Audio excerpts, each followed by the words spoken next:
So you went through a breakup with an avoidant. It hit you out of nowhere. And then to make things worse, it seems like your avoidant ex is not even affected by the breakup. They're moving on like nothing ever happened, like life just goes on. And there you are, absolutely heartbroken, devastated, and trying to pick up the pieces. And you don't understand. How can they not be affected? You may have spent some serious time together. You may have thought that this was the love of your life. How could they walk away so completely unaffected? It really hurts to see. Reality is that when an avoidant does a discard, the first thing that they feel is relief. They're no longer feeling the pressure to be something for the relationship. They're no longer feeling overwhelmed.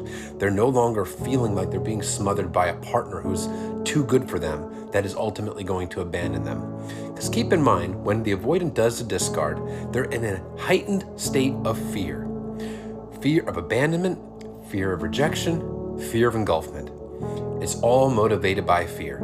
So they are, in the interim, feeling a sense of relief.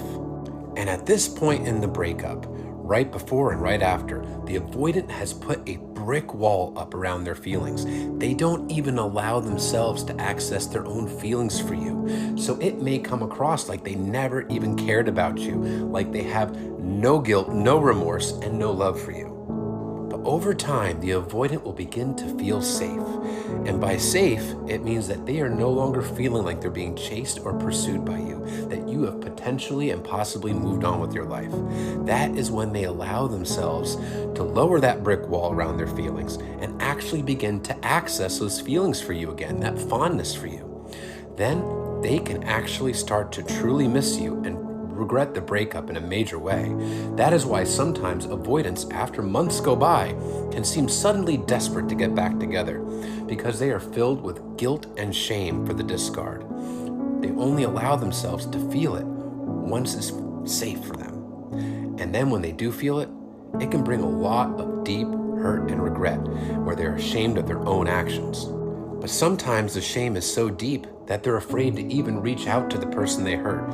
So they jump into a rebound relationship. They jump into another relationship with somebody new as a way to fill the void and to validate themselves and to make themselves feel better about themselves in the moment. A way to numb the pain and a way to push away all those bad feelings that they feel about themselves. So yes, most avoidants do feel the pain of the breakup. It just takes them time. They don't do it on the same timetable as everybody else. Now, the avoidants that immediately jump into rebound relationships without hesitation, they don't even allow themselves to process the breakup because they're constantly looking for new dopamine highs from a new partner, more validation, so they never have to face the pain of the breakup. So they never have to face the pain of any of the breakups they've done. There's a couple different ways that they can cope, and that is one of them. But understand, regardless of whether your avoidant rebounds immediately or not, there is a lot of pain inside of them, and they're not addressing it, hence the avoidant behavior. It is a way of avoiding accountability, avoiding facing their fears, a way of avoiding facing the pain. It has nothing to do with you. It doesn't mean you never mattered to them, and it's nothing you did wrong. Trust me.